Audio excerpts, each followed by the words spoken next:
I've talked to, they're like, this makes sense. I'm like, wait, let's do it then. And that's the thing that probably one of the biggest lessons that I've learned owning a business, specifically in Seattle, specifically Pioneer Square, and in the food industry. I'm like, you just cannot wait for someone to give you permission. You just have to go and do it. Welcome to Dishin Up Diaspora, where we explore how food connects us to culture, history, and each other. I'm your host, Chef Emmy, and this episode is sponsored by Taste Bahia, a transformative 6-day culinary journey through Salvador, Bahia. Experience Afro-Brazilian culture and cuisine through hands-on cooking workshops, visits to historic sites, and a vibrant local market visit. This is more than just a tour. It's a deep dive into the heart of Bahia, where food, people, and traditions come together. To learn more and book your spot, visit chefemmy.com/taste-bahia. That's chefemmy.com/taste-bahia. I want to take a moment and welcome back those of you who have been listening to Dishin Up Diaspora. And if you're new here, welcome. Please be sure that you are subscribing to the podcast wherever you're listening to, or if you're watching on YouTube, be sure to hit that subscribe button. And also, if you could leave me an honest review, I would appreciate it so much. You know, your support and your feedback really are going to just help this podcast continue to grow. Also, follow me on Instagram at chefemmy_ and the podcast at Dishin Up Diaspora Podcast. I also have created a Patreon community. It's totally free right now to join. It's at Chef Emmy TV. Go over there for some behind the scene footage and a lot more content than I post anywhere else. Today, I'm sitting down with someone who has been making big waves in the Seattle food scene. Sara Upshaw is chef and owner of Ohsun Banchan, a Korean deli and cafe that started as a pop-up and quickly became a must-visit. But Sara's journey into food wasn't exactly a straight path. Before opening her restaurant, she was a food blogger, a cookbook author, and even spent a decade working in Nordstrom's photo department. But through it all, one thing remained constant: her deep love of feeding people. At Ohsun, Sara is redefining what Korean food can be, honoring her tradition while refusing to be boxed in by it. She's proving that Korean food can be bold, personal, and yes, completely gluten-free. Welcome. Thank you. Thank you so much. Thanks for that intro. That was so lovely. That was all you. I love the intro, and I love it because people don't talk about their accomplishments very much. So for anytime a guest hears it back, they're like, oh wow. I know, my So palms are sweating a little bit. Oh. No, not at all. This was all you, and yeah. Wow, I can't wait to dive into the whole story. But before we do, I start with a segment that I call Quick Dish. Okay. And I'm going to say two things, and you're just going to pick which one of the two kind of speaks to you the most. Okay. No All right. pressure. No right or wrong answer. Okay. Cooking at home or dining out? Oh, geez. This is actually more complicated than I think.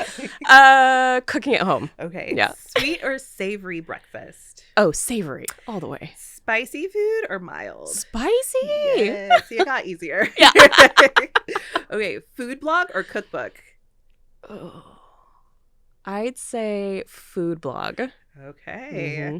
Pop-up events or owning your own permanent space? Pop-up events. Yeah. Winter comfort food or a light summer salad? Oh, winter comfort food, even in summer. Yeah. Nice. Okay. My type of gal. Yeah.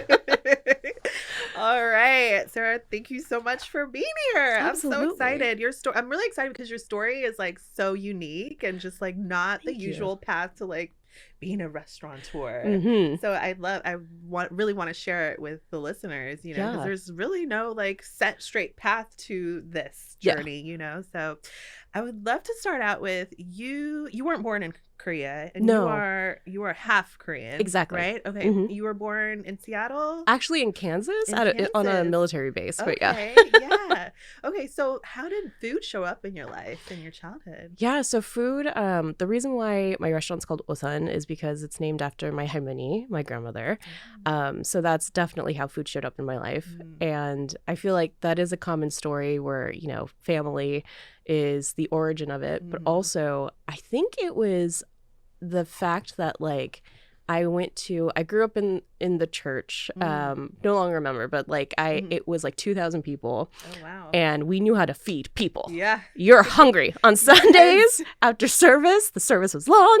And that's where I learned from not only my mom, but they call it ajumas, like the aunties. Okay. How to just like really like dish it out. The most important thing is to feed the people. It's not just to,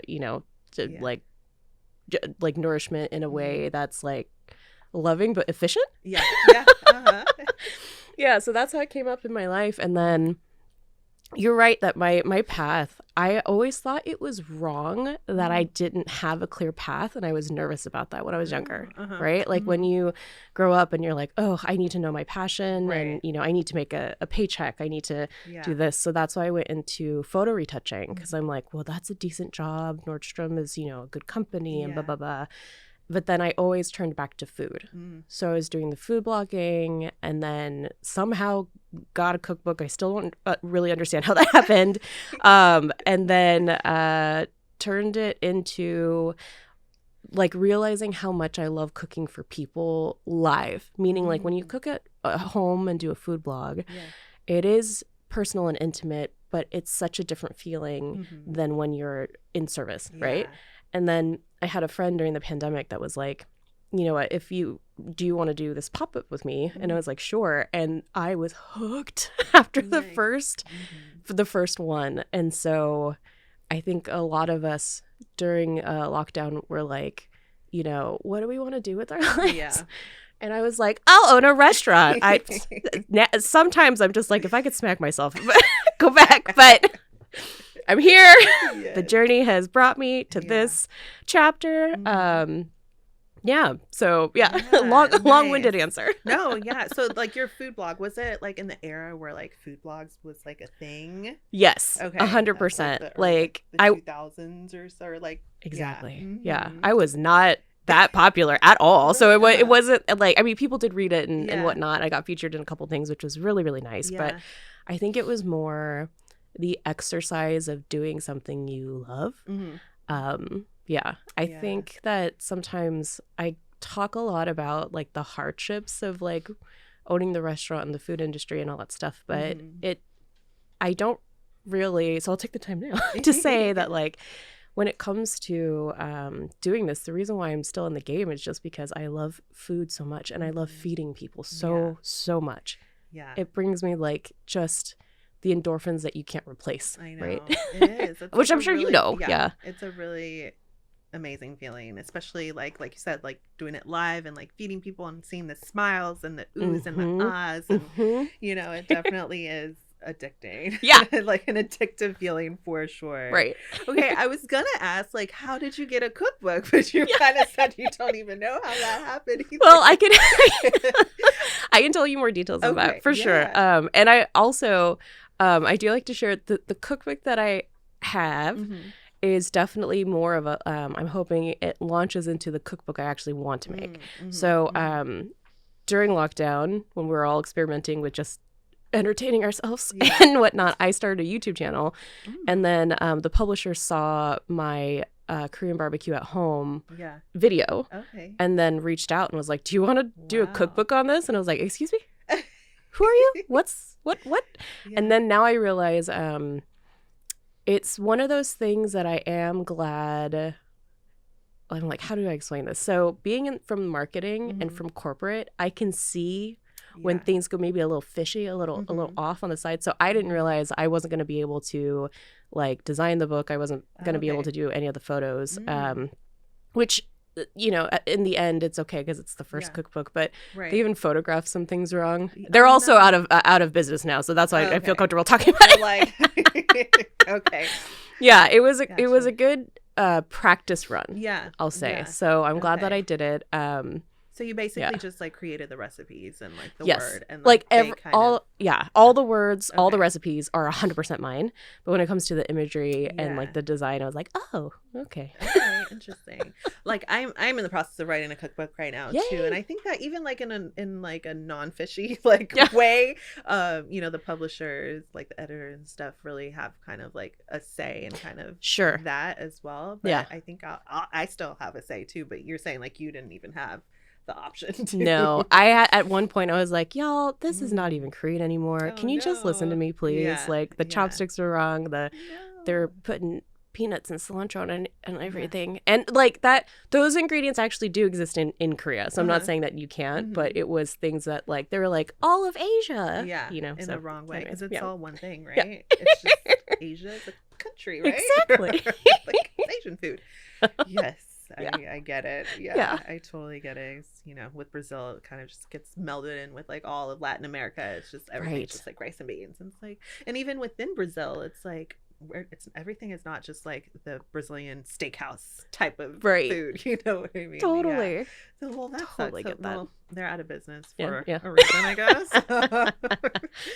Yeah. But that's really something great to have like on your resume. Absolutely. Author, you know, that's amazing. I think a lot of people are pursuing to get that under their belt. So I think it's like a great first step. And now you know the do's and don'ts. Yeah, 100%.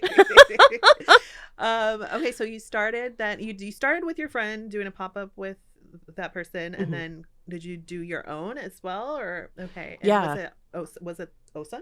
So we realized that we weren't going in the same direction of what we wanted, which is totally fine. Yeah. So that was called 진짜 at first, because 진짜 in Korean means like really, and so it was just kind of like tongue in cheek, really fun. But from that, I also learned that like people cannot pronounce anything that has a double consonant. So I was like, okay, what can I, if I were to have my own concept, like what would I do? And I was like, oh, duh, my harmony. Like, let's, And the only difference is her name is, there's a space in between the O and the sun. So I just like put it together. Yeah. So then I started doing my own, if I'm not, my mother likes to say I'm very stubborn, but what I say is determined. Love it. When I, want to do something, I want to make sure that I put my like all into it. So I really, from day one of Ohsun with the pop-ups, I was like, this is a business. So I need to be serious about this. Like, let's like track the sales. Let's make sure that we sell out all the time, which we did every single time except like one day, which was like the weirdest summer day, and it was like so much construction, and like it was just odd. But so it was really good. From that, I was able to show like my proof of concept to my small business loan and whatnot. I do think though right now, I don't know, tell me if you feel the same. I feel like it's harder for pop-ups right now. It was easier before. Yeah, I think there was like definitely an uptick, and then it's kind of like winding down a little bit. Yeah. 100%. And part of that is like, I mean, I am, people know I am very vocal about how much I do not like the health department. Yeah. And, I mean, and I remember when they were trying to like shut them down also. And I'm like, can you just, we're not trying to kill anybody. Right. Stop it. Yeah. There's so many other things you guys can worry about. Yeah. You know? Exactly. Like, yeah. But I get it. I get it. I feel like, even when I started like my catering business and all that, like I didn't even know, I was like underground for like a really long time. But my parents had a restaurant, so I mean, I was doing it in the restaurant. The restaurant was, the health department approved and whatnot. But I really wish that there was like a better system for people like in that in between, like let me figure out what I'm doing and like kind of prove this concept phase, which there isn't. Either you're like doing it illegally underground or you're like a full-fledged business paying lots of money out for lots of different like licenses and stuff. So 1,000,000%. I know. Like, oh my candles. goodness. I remember when I took over my family's restaurants, like open flame. Oh, I gotta pay the fire department this amount to have candles. I'm like, okay, well, where's the fake candles at? I mean, like what? Oh, the big shocker one for me was like the music people. Oh yes, where you have to pay them to play music. Yeah, I was like, what? Huh? I can't even have the radio on. I feel apparently like not. it is so wild. I feel like it's one of those things that people don't really talk about how dramatic it is to have a small business and all those little things. It's kind of like it's impossible to follow all the rules, right? It is. There's no way. Yeah, you're gonna like not make any money or survive. You have to kind of like be like, oh, I'm supposed to pay this fee for music royalty. I mean, didn't see that piece of mail until like they actually showed up at the restaurant. No. Yeah, they showed up because I wasn't paying it. I'm like, I'm not paying for music. No. Yeah. Oh my God. Yeah, I think it was like even a battle with my parents. I think so. Like, I think the restaurant was already under their radar because my parents already were like refusing to do this with them. Yeah. And my dad, like you, is stubborn, or you know, stubborn is fine. Yeah. And he was like, no, like, and he had a friend who's like a musician, so he like got his friend to agree to just like play all his original music. Okay. And it was like that was that for a while. Yeah. But yeah, it's just everybody's out to get you. I mean, literally, like the amount of like random bills and random things, and people are like, "Well, you owe me for this." I had one. I don't know if you've ever had this. Actually, one of my I have so many wonderful friends in this food industry, and they were helping me one day, and this person showed up and was like inspecting our grease trap, but like in a way that I was like, "Who are you?" And she was trying to give me like the 3rd degree, and I was like, "Ma'am, I don't even know who you are. Can you like? I'm not doing anything illegal. I have a grease trap. What's going on?" And he was like, "I've never, in my 20-something years of being in this industry, has ever seen this." What? It's just, oh my gosh, it's wild. Yeah, I feel like I don't know if maybe like after COVID, you know, with like everybody kind of like starting these businesses or something, that they kind of were just like even more on it. Because when did you open? So about 2, well, actually not, okay, if it's March, okay, 2 years plus 3 months ago. Wow. Okay, that's which is wild. A long time in restaurant years. I mean, I definitely, you know how they say the first year, like just get through the first year. Yeah. Literally 1 year in, I really thought I was gonna have to close my doors. No, I was like, the friends that I'm talking about that are in the industry came over, and I was just like wailing, snot dripping, like I was like, I don't know what I'm gonna do. And luckily the universe somehow brought me a couple mentors that just changed my life and helped me realize how much I don't know. Actually, something my business mentor, Randy, said recently, like a couple days ago, it's still like, it's gotten me shooketh. I'm just like, please share. I mean, and he was like, so you are lonely. I'm like, yeah, I know. I'm divorced now. I'm single. And like, and he's like, no. What I'm saying is, people don't talk about how lonely it is to own a business because there are not many people that can relate to it. Yeah. And so you, even close friends, family and whatnot, you talk to them, but there's a little bit of like a disconnect because I kind of relate it to like, if you've never given birth, you don't know what that feeling is. Right. I have not. So there's nothing that you can describe. Yeah. There's no words to compare the grief, the sadness, but also the happiness and the high highs. And it's just like, wild. And so having someone that has been just like 2 people in particular, Randy, who came from the Liberty Project through the city, and then also Angela, who owns a restaurant a couple doors down. It's like people who have just been in it for a while. Yeah. And anytime I thought I was going through something new, they're like, oh, this is just par for the course. And I was like, it is? Yeah. Like, but no one can tell you that unless you've gone through it. For sure. So, Well, that is really important. That is really important. I think with like just small business owner period, even like outside of the restaurant industry, it is really like lonely. Yes. You know, like my husband owns a business, not food related at all. He owns a security company, and it's just like, at least we have each other to kind of like, we're both kind of, I don't own a restaurant right now, but I have, and I still feel like I'm an entrepreneur, and I understand, and I know the experience. So at least we have each other to just be like, what the hell? Right. Like, you know, where like one is having a really bad day and just the other one's like encouraging. And, you know, I feel like if he was working a 9 to 5, and there was a time where even I was working a 9 to 5, and it was just that there is that like, you know, you can't really understand what the other one is going through. It can get hard. And even like with friends and family, it's really hard too. So when I feel like when I was owning my restaurant, or even like when I was doing catering and like private chefing, and kind of like stumbling into like all these, you know, bad days and kind of like feeling discouraged and stuff, it would get lonely when I didn't have somebody to talk to. And it's 100%. like, I don't know why. Like, I think that for me, like in the beginning, I kind of just like wanted to do things by myself, like figure out on my own and like not ask for help, you know, like it never occurred to me to like talk to people and ask for help and like, hey, do you have a solution for this? Hey, have you experienced this? Or like go find a mentor. Like, I think I just always like have been used to figuring things out on my own, you know? So 100%. it's like, I don't know what the heck I was doing to myself. I think, after like I started asking for help and like just talking to people and being real, like this sucks, it really was like such a weight off of my shoulder. Yeah. 100%. Yeah. I get that. See, yeah, we know. Yes.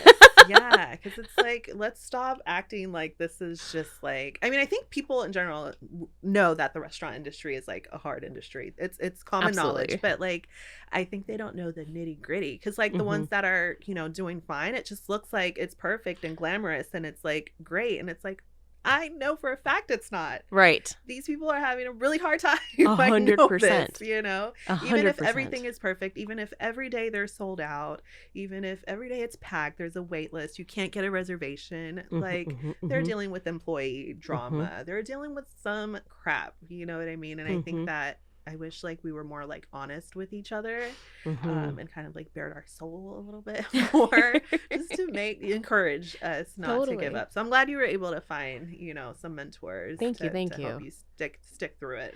And also, I want to say, I'm glad that you have this podcast because this is how we're able to share with each other. Because like that's the thing too. I think an outsider coming into this industry, it's been very interesting to just see like the stereotypical chef bros and things like that. Another episode. I mean, like that is at the forefront. Yeah. And I'm like, oh no, there's so many other stories and like so many other unique people that are trying to do things not only in the industry but like in Seattle specifically. Yeah. And so I think it's awesome. Thank you. Yeah. No, I started this podcast to highlight, foods that are not like American and white, you know what I mean? Just Americana. Yes. Yeah. It's just, I feel like our stories aren't told. Our stories are being like erased and told in a completely not factual way, putting peanuts and chopsticks wrong, like things like that. It's like, that always bothered me, I feel like I was born in Brazil and I came to Seattle when I was 6 years old and nobody knew what Brazil was. It was like this really weird like experience that I had as a child of like, I came as this proud little Brazilian girl. That's all I knew. And then all of a sudden this new world where nobody knew who I was. And it kind of made me question like who I was and like my experience. And then try to like fit into this like American box. But like, I feel like I've always wanted people to like know what Brazil was about. And especially through food, because that was like the best part for me. And I would always just like come upon like Brazilian recipes or anything like, but it was like there was a spelling error or it wasn't like told correctly. And that would always freaking bother me because it's like, I kind of almost wish like you didn't talk about it at all or share this recipe at all if you're going to do it wrong. You know what I mean? So I take it like really personal when things are like not shared like in a really like truthful type of way. So this podcast is kind of like my way to give people platforms to tell their story. I love their it. like authentic self story. So love it. Not that like everything needs to like fit into like a cookie cutter either, like with you and your experience kind of like you didn't go to culinary school or worked at any other restaurant, but like here you are a restaurant owner and you're like doing the damn thing and I've tasted your food and it's so freaking good. Thank you. So what is exactly panchan? Yes. So, and you said that beautifully, just so you know. And what I like to tell everybody, just so everyone knows, it's you say it with a B, but you think of a P. And panchan is, first of all, magical. And it was really the main thing that my harmony always made sure I had. And I mean to the T, where she would get upset at my mom if I did not have it. And so that memory is like really deep in my mind. But panchan is side dishes. But it's not like American side dishes where it's supposed to be bigger. I like to say it helps move the meal along like punctuation in a sentence. So it is like really bright vinegary notes from like vinegar dressings and whatnot on fresh veggies. We also have like deep savory notes from like a Korean version of pickles with like soy sauce and vinegar. Kimchi, of course, like, you know, and then all the kimchis, like all the different types. And then they are made to be eaten with rice. So it did make, oh my goodness, my mother, when she ever comes into the restaurant, she is so confused, number one, that people are. Is your mother a Korean? Yes. She's the Korean one. Okay. Yeah. And she always, speaking to me in Korean, she was like, why are they eating it like this? And she, there's one day, this woman who enjoys our food quite a bit and was just eating the kimchi straight up, which I'm like, do it. Did you pay me the money? Yeah. Okay. And my mom was she outraged? She yelled across the room. She was like, "Why are you eating it like that?" Oh my God, that's so. I was like, "Oh God, why?" But so and she can hold her own in a kitchen. Not only did she work in the church kitchen, but she was actually the first Asian American woman that ran a middle school kitchen in our neighborhood. Oh wow! Yeah, and so she definitely holds her own, not held her own. She knows her way around the kitchen. Wow. She actually did experience a lot of unfortunate like racism and things where they're like, you're not the boss of me, and they would try to like make fun of her, and she was like, oh good, that's cool. Yeah. I mean, she says I'm stubborn. I'm like, where do you think I got it from? Like, but anyways, so banchan is made to be eaten with rice. And if you want like an actual, I don't want to say actual because everyone does it different, but a meal that is traditionally Korean is rice, a protein, some banchan, and then soup. Soup is actually very important in Korean cuisine. So we always make sure to have a couple on the menu. And it's been really nice to just see people just jump in. They're just so excited to, like, especially in our neighborhood in Pioneer Square. I didn't mean for Ohsun to be a healther option, but it turned into that because we use vegetables. So what are those? I mean, we actually some of our biggest customers, or the ones that are so excited about it, are people that are visiting from out of the country. So they come in and from anywhere, like everywhere, because they're like, I have not eaten real food in such a long time, and we make everything from scratch. So that's something. Like real food. And I mean, I catch myself saying all the time, like with my family, when I don't want to cook, which is honestly quite a lot. I 100%. I'm like, I don't want to eat out, and it's like, I want real food. I want somebody to cook for me. So I love, restaurants that cook those like, soulful like food, like just nourishing food that make you feel good after you eat it, 100%. And not like you need to go like lay down and die. Yeah. Like, honestly. My first private chef job straight out of culinary school was for a family who the mom was Korean and the dad was like American. But the grandma and grandpa would come, the Korean grandma and grandpa would come visit every so often, and I got to cook with her, like learn from her. I would like go to the H Mart with her, and she would teach me how to make like the mandu. Yes. But my favorite thing, I don't remember where I wrote this recipe down or like what is even called anymore. It was like this like mung bean pancake thing. Yes. What is that called? Yes. It was so good. Of course, I can't remember off the top of my head. Being happy. It's not the hotok, which is like more of like a dough, but the mung bean pancake, I know exactly what you're talking about. It was so good. She like showed me exactly like how to make it, gave me all the tips. I like wrote it down somewhere. And it reminded me of akaraje, which is like a northeastern or a Bahian food. It's like a black-eyed pea fritter. So it's like, it's not that the two dishes aren't the same, but there was like something like a flavor note in there that like really like reminded me of it. It was really, really so good, that pancake. Man, I gotta find out where I wrote that down. But that's where I kind of like was exposed to Korean food, was like with the little Korean grandmas. I love it. I mean, that's the perfect way, right? Exactly. So I love that. That's how you learned as well. Your restaurant is gluten-free. Is that because, are you gluten-free, or how did that I am come not. about? Okay. So It's actually I'm glad, or I'm happy to talk about the gluten-free part right now because I've been on a journey with that. Okay. So I am not gluten-free myself. I just love feeding people so much that at all the pop-ups they were like, I wish I could have this. You know, and I think the thing that really got me, I'm like, when someone tells me that they think another person's need is stupid, then I go, okay, I will take them then, because I cannot stand that. And so the amount of I mean, I understand that at the end of the day, you got to cook what you cook, and you know, have you can't appease everyone, right? But the amount of like chefs and like restaurant people that were just like, oh, gluten-free. And I was like, Jesus Christ, just I mean, right. So then I honestly was like, okay, let's see. If it's more expensive, I can't do it. That's it. Wait, it's only 3-4 ingredients I have to change. Got it. And so I did that. And then because owning a restaurant is hard and we felt through some hard times, I kept getting advised to from people that are not in the industry, and they were just giving me their opinion. One of them in particular, he just wanted to have beer in my restaurant, and so he was like, you should definitely like change it. You're gonna make so much more money.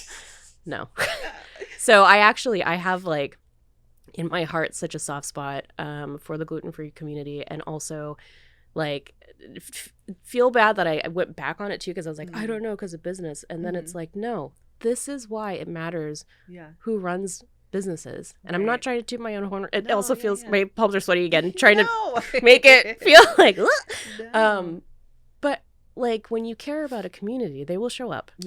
And also the second community is the vegan community. So almost all of our dishes start off vegan. And then you can build from there if you'd like to have a protein. But it's like also just a way of eating that's like not everything has to have an animal protein in it, man. Like you can get nourishment in different ways. So I decided our cafe is always 100% gluten-free. We do still have canned beers and whatnot, so that's what we tell people. Like it's very much contained in this beer can. Gluten does not go into our kitchen.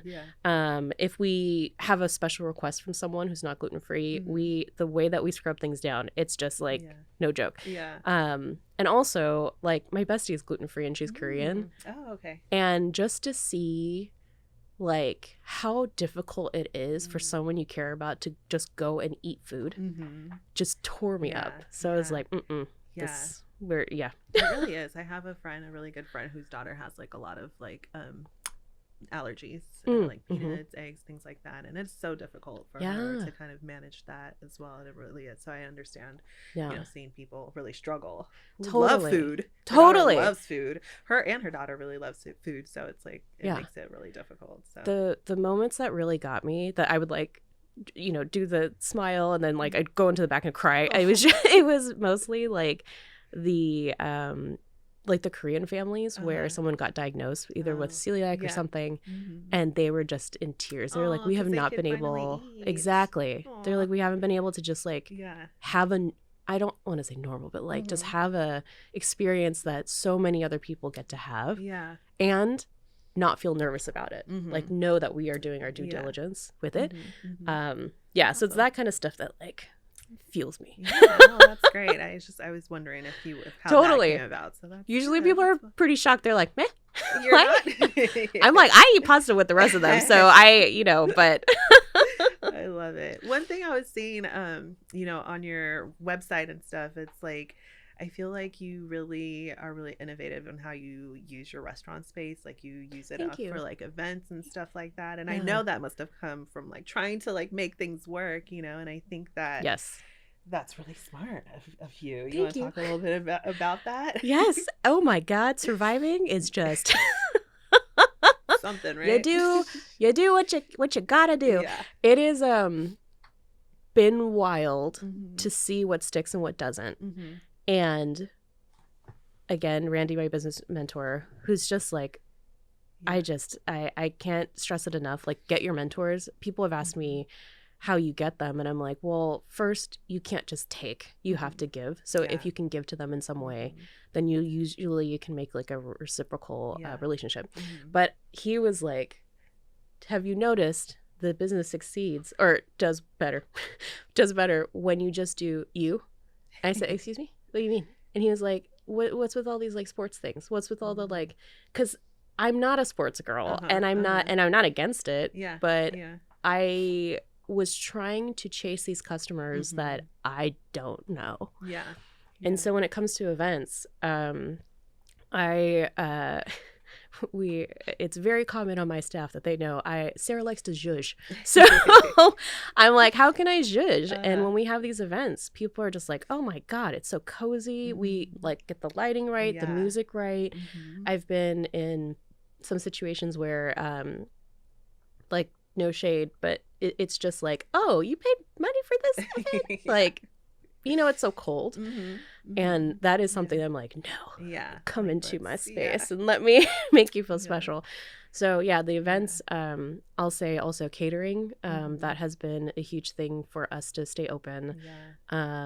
Also like the vendor markets that they've been on pause for a little bit, but they're going to restart again this year. So and actually one of the big things that I'm pushing right now, my stubbornness, my fieriness is coming out, where I'm really trying to, not to use a tech bro word, activate Pioneer Square again, because I'm just like, I love that neighborhood. I saw the pride thing. Yes, that's what I was going to talk about. Okay. I'm like, where can I plug it for anybody? Because I'm just like, I don't understand. And again, like I had no idea. It's the original neighborhood. Why are people not talking about this? And I do know the answer. It's just because, like, on my email signature, you'll see that it says like owner, chef, and a person that gives a damn, and it's like, you just have to make effort. So I'm like, do I need to be the one? Fine, I will do it. Like, let's make this big, because it's so important, like to make sure to uplift that history, and also in the AAPI community, like for the queer folks, it can be I mean, it's hard, I'm sure, for everyone. I'm not saying just in our community, but I'm like, I want you to feel different layers, supported in this way. And that's also, I'm not part of the gluten-free community, not the vegan, not the queer community, but like I'm like, my arms are open. How can I? Yes, 100%. Oh, you're a Cancer. Yeah. Are you? No, I'm a Pisces. Okay, that makes sense too, though. Yeah. I say I'm a Pisces, but I'm not crazy. I have like an Aries sun rising or something. I don't know, but my son is a Pisces, and I'm just figuring out the craziness. I get it. I also say it's a Korean Pisces, so I'm very determined and structured in what I do. But no. So for those who don't know, so Pioneer Square, the neighborhood where your restaurant is, was the first queer community in Seattle, and all the pride events and festivals and everything that happens is not in that neighborhood, like at all. No. So Sarah's bringing it back. I'm hoping to, because everyone I've talked to, they're like, this makes sense. I'm like, wait, let's do it then. Yeah. And that's the thing that probably one of the biggest lessons that I've learned owning a business, specifically in Seattle, specifically Pioneer Square, and in the food industry. I'm like, you just cannot wait for someone to give you permission. You just have to go and do it. That is it. Yes.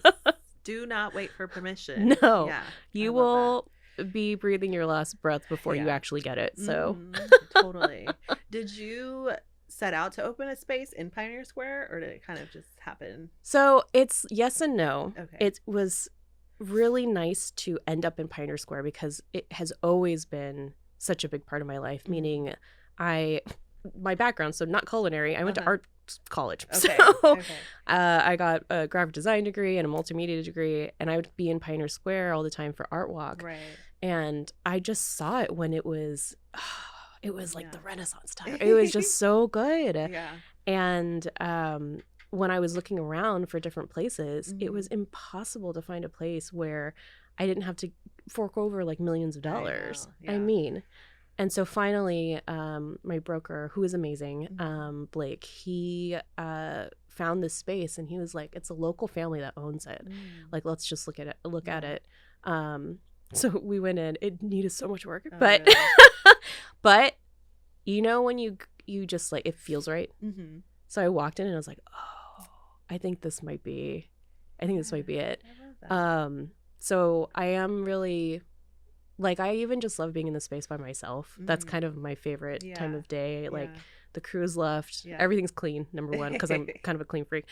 And I'm just kind of people watching and seeing how Ohsun has become a, like, I don't want to say integral. It's so funny. Anytime I try to compliment myself, I'm also like, compliment yourself. Say the things. It's an integral part of Pioneer Square. And so, so I'm glad that we ended up there. It's, oh my God, all the other places I was looking at, it was just, you know, all those new buildings right now, how they all look like cement boxes. It was that every single time. And I was just like, oh God. Like, so this one has more character and the yellow sunshine, the mug that you brought me. I was like, oh, this is a cup of sunshine. Yes. That's the thing too. I'm very purposeful with our branding too, because I want to make sure like there's a lot of like greens and blues, which I love. Those are pretty in this town, a little bit cold, and I'm like, no, yellow. Yes, bring the sunshine. Exactly. I love it so much. I love what you're doing. Do you have any, like, what is up next, or are we just focusing on really kind of like just flourishing Ohsun? I mean, I think that's what it is. It's just making sure that we stay around. Yes.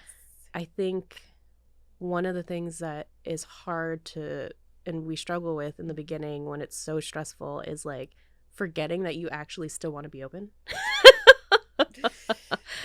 I'm like, it's hard, wait. Man. Yeah, exactly. I have joked many times where I'm like, oh, does someone want to just set it on fire? Just don't tell me. Just, ensure it's fine.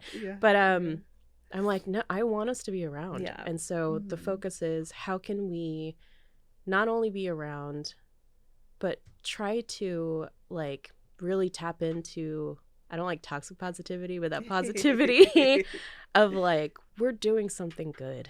And when I say we, it's because I am not doing this by myself. My crew, amazing. Like my mentors, my people in the community, we have some regulars that just like, they know when to show up when I'm struggling the most, and it's like the universe sends them, and I'm like, that's the universe telling you to keep going, girl. Exactly. And I'm like, okay, I guess I will one more day. When the time, hopefully it never comes, but if it does, like, you'll know. You'll know. So it's like in these moments of like, those aren't the moments that you're gonna shut down. Hopefully it doesn't, but like when it is time, like, you'll know, and it'll feel just as right as like any other like right decision that you make. 100%. Yeah. I think in the end, like, I knew, like, I'm doing what I set out to do, which was being a part of community and giving people comfort through food. And maybe one day that means not having the restaurant, and I'm also okay with that. But I know that I am still like in that journey of like, you know, being a part of people's lives and bringing to them what I can from my experiences. So I don't know. We'll see. We'll see what's next. I love that. Okay. Where can people find you, like, on social media, and support the work that you're doing? So on social media, Instagram is where I'm most active, and I'm the one that runs the account. So if you DM, that's me. It's at Ohsun Banchan. And then our website is at not at what are websites? Exactly. I know, right? ohsunbanchan.com. And we do have a newsletter where I try to update people as much as possible. But we have some like cooking classes coming up, some ticketed dinners. Actually, that's been something that's really nice, so that I can you know, just cook the food that I want to. So I love that. Awesome. Sarah, thank you so much for coming and chatting with us. I think that your story really is going to encourage a lot of people out there, for sure. You're really like inspiring, and you doing what you want to do, what you like feel in your heart is like the right thing to do. And like a lot of people don't have like the confidence to do that. I feel like nowadays, I feel like a lot of people are just kind of like led by others, or like not confident in themselves to do it. So you're doing the damn thing, and it's okay to tell the world that you're doing the damn thing. With the palm sweaty, but that's fine. That's okay. Thank you. Thank you so much for being here. I'm so excited to see what's up next for you. Thank you. I think it's really just gonna keep going up for you. appreciate it. Thank you so much for tuning in to Dishin Up Diaspora. Again, be sure that you are subscribed wherever you're listening to, and join us again next week for some more incredible stories.